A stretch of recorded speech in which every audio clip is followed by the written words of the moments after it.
ಆತ್ಮೀಯ ವೀಕ್ಷಕರೇ, ನಿಮ್ಮೆಲ್ಲರಿಗೂ ಸ್ವಾಗತವನ್ನು ಮಾಡಿ. ಇವತ್ತು ಗದಗ ಜಿಲ್ಲಾ ಉಸ್ತುವಾರಿ ಸಚಿವರು, ರಾಜ್ಯ ಕಾನೂನು ಮತ್ತು ಪ್ರವಾಸೋದ್ಯಮ ಸಚಿವರು, ಸಂಸದೀಯ ವ್ಯವಹಾರಗಳ ಸಚಿವರು HK ಪಾಟೀಲರು ಇವತ್ತು ಅಂಬಾರಿ ಬಸ್ ಸೇವೆಯನ್ನು ಆರಂಭ ಮಾಡಿದ್ದಾರೆ. ಇದು ಅಂಬಾರಿ ಬಸ್ ಸೇವೆ ಅಂದರೆ ಪ್ರವಾಸೋದ್ಯಮ ಇಲಾಖೆಗೆ ಸಂಬಂಧಪಟ್ಟಿದ್ದು. ನಿಮ್ಮ ಪಕ್ಕದಲ್ಲಿ ಅದು ವಿಡಿಯೋ ತೋರಿಸ್ತಾ ಇದ್ದೀರಿ. ಅವರು ಆ ಅಂಬಾರಿ ಬಸ್ ಚಾಲನೆ ಕೊಟ್ಟಿದ್ದಾರೆ. ಇದು ನಮ್ಮ ಪುಟ್ಟಯ್ಯನ ಹೆಸರಿನಲ್ಲಿರುವಂಥ ನೂತನ ಬಸ್ ಸ್ಟ್ಯಾಂಡ್, ಹಳೆ ಬಸ್ ಸ್ಟ್ಯಾಂಡ್ ಅಂತೀವಲ್ಲ, ಅಲ್ಲಿ ಇವತ್ತು ಚಾಲನೆ ಕೊಟ್ಟರು. ನಂತರ ಮುಂಡ್ರಿಗಿಗೆ ಹೋಗಿ ಅನುದಾನೇಶ್ವರ ಕಲ್ಯಾಣ ಮಂಟಪದಲ್ಲಿ ಸಾರ್ವಜನಿಕ ಅಹವಾಲುಗಳನ್ನು ಸ್ವೀಕಾರ ಮಾಡುವಂಥ ಜನತಾ ದರ್ಶನವನ್ನು ಮಾಡಿದರು. ಉದ್ಘಾಟನೆ ಮಾಡಿದರು, ಮಾತಾಡಿದರು. ಆಮೇಲೆ ಕೆಲವೊಂದು ಅಹವಾಲುಗಳನ್ನು ಸ್ವೀಕಾರ ಮಾಡಿದರು. ಅವು ಕೂಡ ನಿಮಗೆ ನಾವು ತೋರಿಸ್ತೇವೆ. ಮುಖ್ಯವಾಗಿ ಅವರು ಏನು ಹೇಳಿದ್ರು ಅಂದರೆ, ಇವತ್ತು ನಾವೇನು ಜನತಾ ದರ್ಶನದಲ್ಲಿ ಅರ್ಜಿಗಳನ್ನು ಸ್ವೀಕಾರ ಮಾಡ್ತೀವಿ, ಫೆಬ್ರವರಿ 28 ನಾವು ಅವಕ್ಕೆ ಇತ್ಯರ್ಥ ಮಾಡ್ತೇವೆ ಅಂತ, ಅವಕ್ಕೆ ಸ್ಪಂದಿಸ್ತೇವೆ. ಅರ್ಜಿಗಳಿಗೆ ನಿಮಗೆ ಬೇಕಾದ ಉತ್ತರವನ್ನು ನಾವು ಕೊಡ್ತೇವೆ, ಸಾಧ್ಯ ಆದಷ್ಟು ಪರಿಹಾರವನ್ನು ಒದಗಿಸ್ತೇವೆ ಅಂತ.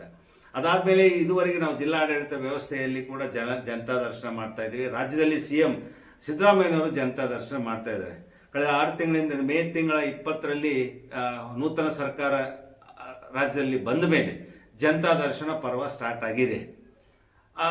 ಸಾಕಷ್ಟು ಅರ್ಜಿಗಳು ಬರ್ತವೆ. ಎಷ್ಟು ಅರ್ಜಿಗಳಿಗೆ ಉತ್ತರ ಸಿಗ್ತಾವೆ, ಪರಿಹಾರ ಸಿಗ್ತಾವೆ, ಅವ್ರಿಗೆ ಬಿಟ್ಟು ವಿಷಯ. ಆದರೆ ಗದಗದಲ್ಲಿ ಮಾತ್ರ, ಗದಗ ಜಿಲ್ಲೆಯಲ್ಲಿ ಅವ್ರು ಹೇಳಿದ್ದು, ಜನತಾ ದರ್ಶನ ಮಾಡಿದ್ವಿ, 921 ಅರ್ಜಿ ಬಂದಿತ್ತು, 171 ಅರ್ಜಿಗಳನ್ನು ತಿರಸ್ಕಾರ ಮಾಡಿದ್ದೇವೆ. ಕಾರಣ ಏನು ಅಂದರೆ ಅವು ನ್ಯಾಯಸಮ್ಮತ ಬರಲಿಲ್ಲ. ಅವ್ರಿಗೆಲ್ಲ ಅನುಕೂಲಗಳಿದ್ದರು ಮತ್ತು ಅರ್ಜಿ ಸಲ್ಲಿಸ್ತಾರೆ, ಅವ್ರಿಗೇನು ಹೇಳೋಕ್ಕಾಗೋದಿಲ್ಲ, ಅವನ್ನ ತಿರಸ್ಕಾರ ಮಾಡಿದೆ. ಉಳಿದ ಎಲ್ಲ ಅರ್ಜಿಗಳನ್ನು ಪುರಸ್ಕರಿಸಿದ್ದೇವೆ, ಅದಕ್ಕೆ ಬೇಕಾದ ಪರಿಹಾರವನ್ನು ಕೊಡ್ತೇವೆ. ಅದಾದ ಮೇಲೆ ಭಾಳಷ್ಟು ವಿಚಾರಗಳನ್ನು ಹಂಚಿಕೊಂಡಿದ್ದಾರೆ. ಅದು ನಿಮಗೆ ಮುಖ್ಯವಾಗಿ ಹೇಳಬೇಕು ಅಂದರೆ, ಇವತ್ತು ಏನು ಜನತಾ ದರ್ಶನ ಒಂದು ಅಜ್ಜಿ ಮಾತಾಡಿದ್ದಾರೆ ನೋಡ್ರಿ. ಅವಳು ಹೊಲ ತಗೊಂಡಿದ್ದಾರೆ, ದುಡ್ಡು ಕೊಟ್ಟಿಲ್ಲ, ಹೆಬ್ಬೆಟ್ ಸಹಿ ಮಾಡಿದ್ದಾರೆ. ಅವಳು ಇವತ್ತು ಸಚಿವರ ಎದುರಿಗೆ ಅವಲತ್ತು ಕೊಟ್ಟಳು. ಆ ದೃಶ್ಯಗಳನ್ನು ನಿಮ್ಗೆ ತೋರಿಸಿದ ಮೇಲೆ ನಾನು ನಿಮ್ಗೆ ಹೇಳ್ತೇನೆ. ಅವರಮ್ಮ ಯಾಕೆ ಬಂದೆ? ಅಲ್ಲ, ಎದಕ್ಕೆ ಬಂದೆ? ಒಂದೇ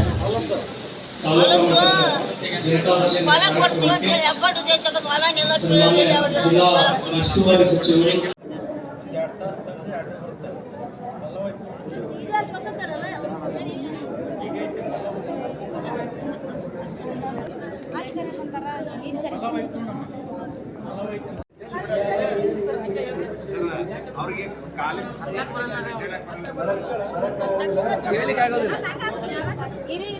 ಅಲ್ಲೇ ಕುಂದ್ರಬೇಕಂತಮ್ಮ.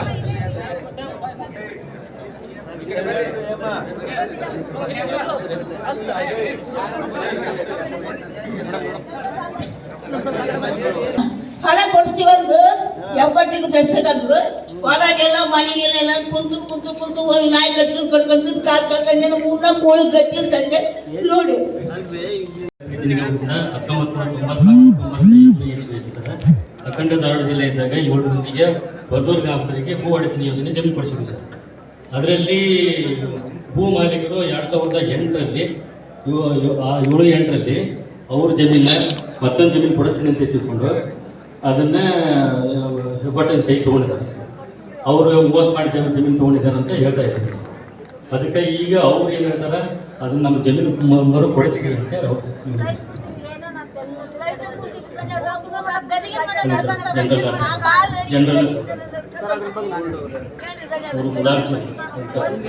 ಅವ್ರ ಸಹೋದರ ಏನು ಜಮೀನು ಕೊಟ್ಟಿದ್ದೀವಿ ಸರ್, ಅವ್ರ ಸಹೋದರ ಸಹಿ ತೆಗೆದು ಫಲನ ಕೊಟ್ಟಿದ್ದಾರೆ. 14 ಲಕ್ಷಪ್ಪ ಯಾಕಪ್ಪ ಮಲಾಜಿ ಸರ್ ಬಳ ಸರ್ ಬಳ ಸರ್ ಅವ್ರಿಗೆಲ್ಲ ಗೊತ್ತಾಯ್ತು ನೋಡಿ ಸರ್. ಮೇಡಮ್ ಅದೇ ನಾನು ಇಲ್ಲ ಸರ್.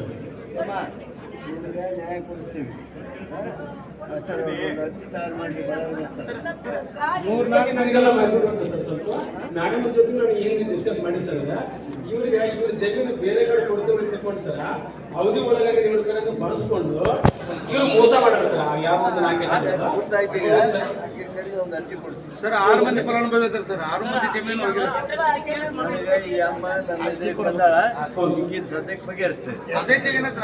ವೀಕ್ಷಕರೇ, ನೋಡಿದ್ರಲ್ಲ ಬಡವರ ಪರಿಸ್ಥಿತಿ ಏನು ಅಂತ.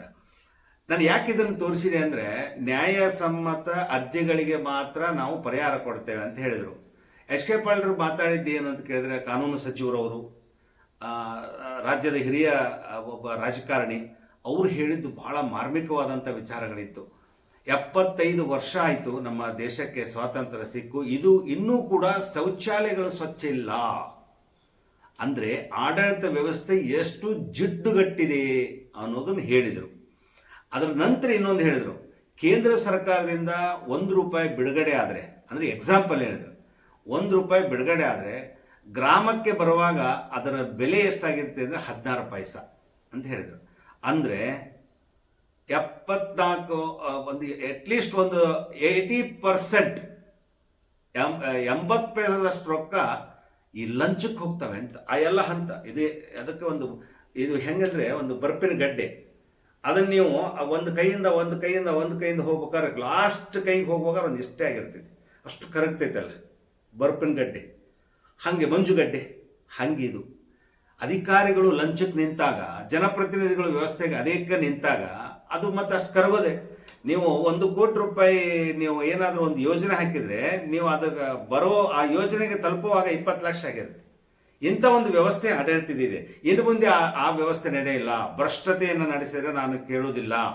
ನೀವು ಹೇಳಿದಿರಿ, ನೀವು ಅಧಿಕಾರ ತಗೊಂಡ ತಕ್ಷಣ ಹೇಳಿದಿರಿ. ಆದರೆ ಗದಗ ಜಿಲ್ಲೆ, ನಾನು ರಾಜ್ಯದ ಮಟ್ಟಿಗೆ ಮಾತಾಡೋದಿಲ್ಲ, ಗದಗ ಜಿಲ್ಲೆಯಲ್ಲಿ ನೀವು ಯಾರ ಮೇಲೆ ಆ್ಯಕ್ಷನ್ ತೊಗೊಂಡಿದ್ದೀರಿ ಹೇಳಿ? ಎಷ್ಟು ಲಂಚಾವತಾರ ಇದೆ?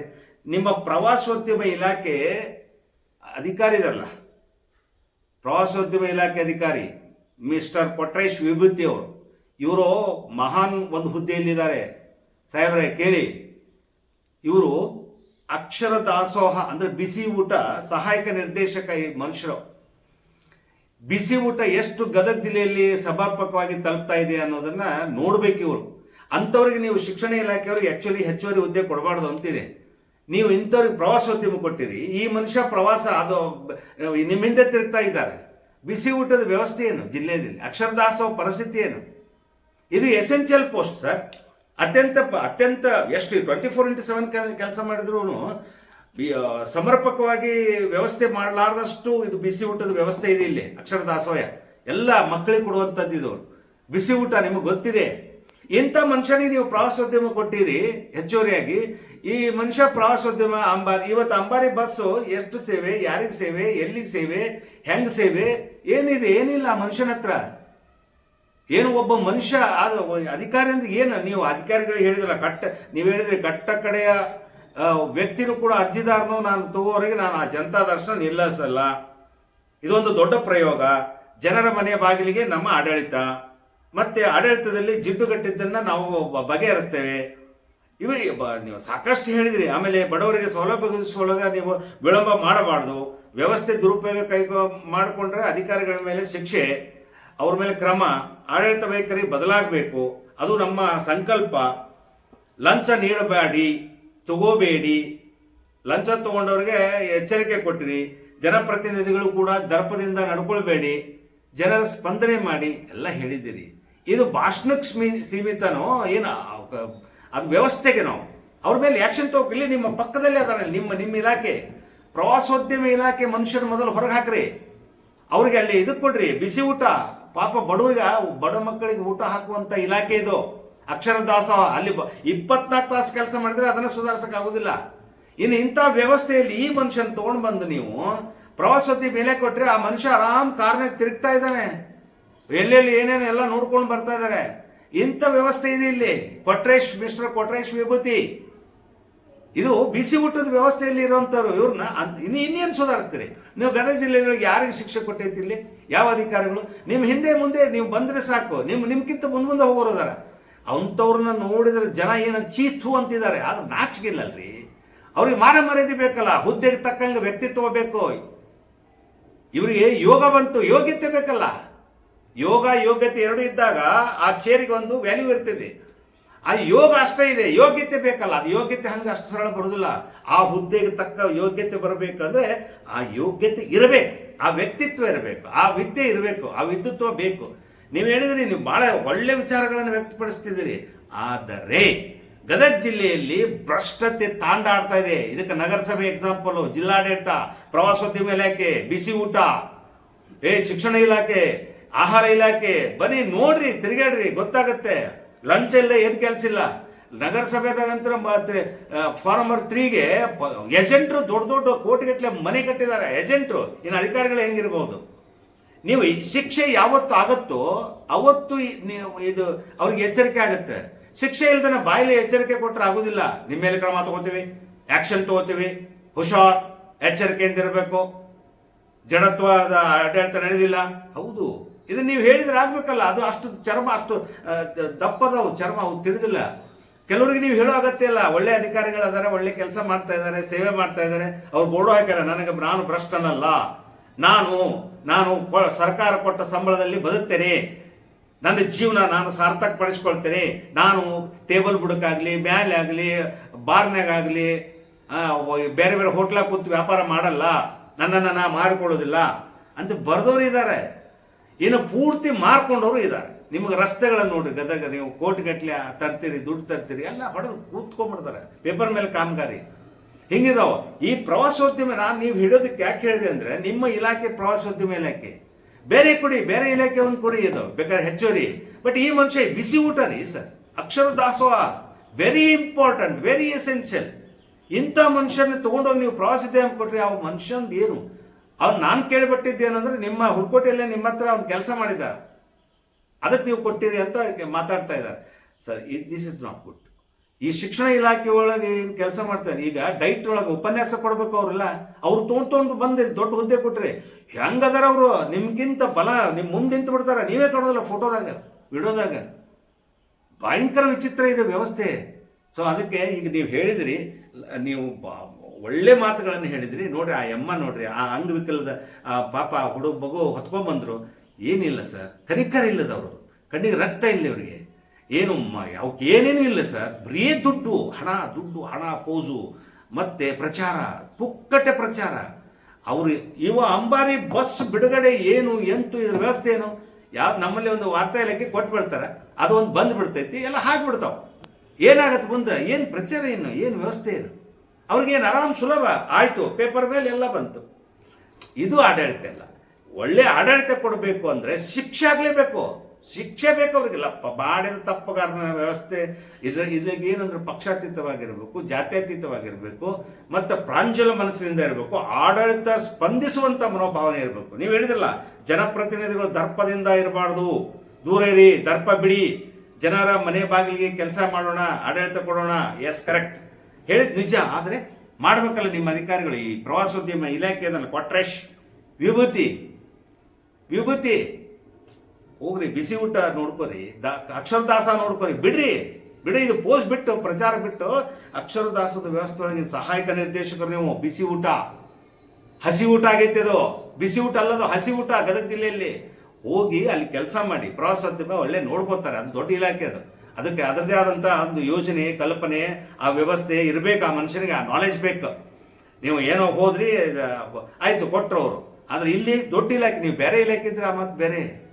ಇಂಥ ಎಸೆನ್ಷಿಯಲ್ ಅಗತ್ಯವಿರುವಂಥ ಇಲಾಖೆ ಇವೆಲ್ಲ. ಕೆಲವು ಶಿಕ್ಷಣ ಇಲಾಖೆ ಒಳಗೆ ಬಂದವರು, ಅವರು ಒಂದು 2-3 ಮಂದಿ ಅದಾರ, ನಿಮ್ಗೆ ಹೇಳ್ತೀನಿ, ಅವ್ರನ್ನೂ ಹೇಳ್ತೀನಿ.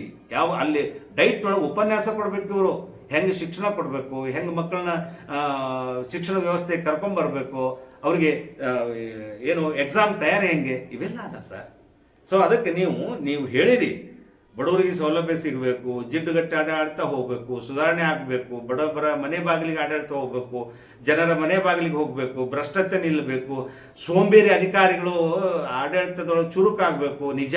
ಆದರೆ ಶಿಕ್ಷೆ ಕೊಡಿ, ಎಲ್ಲಿ ಇವ್ರನ್ನ ಏನೂ ಒಟ್ಟು ಬಿಡಬಾರ್ದು. ಇವ್ರಿಗೆ ಶಿಕ್ಷೆ ಇಲ್ಲ ಅಂದರೆ ನೀವು ಹೇಳಿದ್ದು ಏನಾಗೋದಿಲ್ಲ. ಇದು ನಾವು ಬರಿತೀವಿ, ಹೇಳ್ತೀವಿ, ಅಷ್ಟೇ, ಮುಗೀತು. ಎಚ್ಚರಿಕೆ ಕೊಟ್ಟರು, ಎಚ್ಚರಿಕೆ ಅಧಿಕಾರಿಗಳಿಗೆ ಸಚಿವ ಎಚ್ ಕೆ ಪಾಟೀಲ್ ಎಚ್ಚರಿಕೆ, ನಾಳೆ ದೊಡ್ಡ ಟೈಟಲ್, ಇಷ್ಟೇ. ಅದಕ್ಕೋಸ್ಕರ ಈಗಲಾದರೂ ಸಂಬಂಧಪಟ್ಟ ಅಧಿಕಾರಿಗಳನ್ನು ಖಡಕ್ಕಾಗಿ ಅವ್ರಿಗೆ ನೀವು ಶಿಕ್ಷೆ ಕೊಟ್ಟಿದ್ದೇ ಆಗಲಿ ಅಥವಾ ತಪ್ಪಿತಸ್ಥರಿಗೆ ಕ್ರಮ ತಗೊಂಡಿದ್ದೇ ಆದರೆ ಎಚ್ಚರಿಕೆ ಆಗತ್ತೆ. ಮೂಗು ಹಿಡಿದ್ರೆ ಬಾಯಿ ಬಿಡ್ತಾರೆ. ಸೊ ಈ ಮನುಷ್ಯನ ಮೊದಲು ಅಕ್ಷರದಾಸ ಇಟ್ಕೊಳ್ಳಿ, ಈ ಪ್ರವಾಸೋದ್ಯಮ ತೆಗೀರಿ. ಶಿಕ್ಷಣ ಇಲಾಖೆ ಒಳಗೆ ಕೆಲಸ ಮಾಡೋರನ್ನ ಅಧಿಕಾರಿಗಳನ್ನು ತಗೋಬಾರ್ದು, ಬೇರೆ ಇಲಾಖೆಗೆ ಅಂತ ಇದೆ ಸರ್. ಅದನ್ನು ನೋಡಿಕೊಂಡು ಸರಿಯಾಗಿ ನಿಮ್ಮ ಉದ್ದೇಶ, ಗುರಿ, ನಿಮ್ಮ ಯೋಜನೆ, ನಿಮ್ಮ ಕಲ್ಪನೆ, ನಿಮ್ಮ ಆಡಳಿತ, ಜನರ ಮನೆ ಬಾಗಿಲಿಗೆ ಆಡಳಿತ ಹೋಗಬೇಕು ಅಂದರೆ ಆಡಳಿತ ವ್ಯವಸ್ಥೆಯಲ್ಲಿ ಹದಗೆಟ್ಟ ಭ್ರಷ್ಟ ಅಧಿಕಾರಿಗಳ ಮೇಲೆ ಕ್ರಮ ತಗೊಳ್ಳೇಬೇಕು ಅಂದಾಗ ಮಾತ್ರ ಸುಧಾರಣೆಯನ್ನು ನಿಮ್ಮ ಕಲ್ಪನೆ ನಿಮ್ಮ ಕನಸು ನನಸಾಗ್ಲಿಕ್ಕೆ ಸಾಧ್ಯ. ಆಸ್ಕ್ ನ್ಯೂಸ್ ಇದೆಲ್ಲರಂತಲ್ಲ ನಿಮ್ಮ ಅನಂತ್. ನಮಸ್ಕಾರ.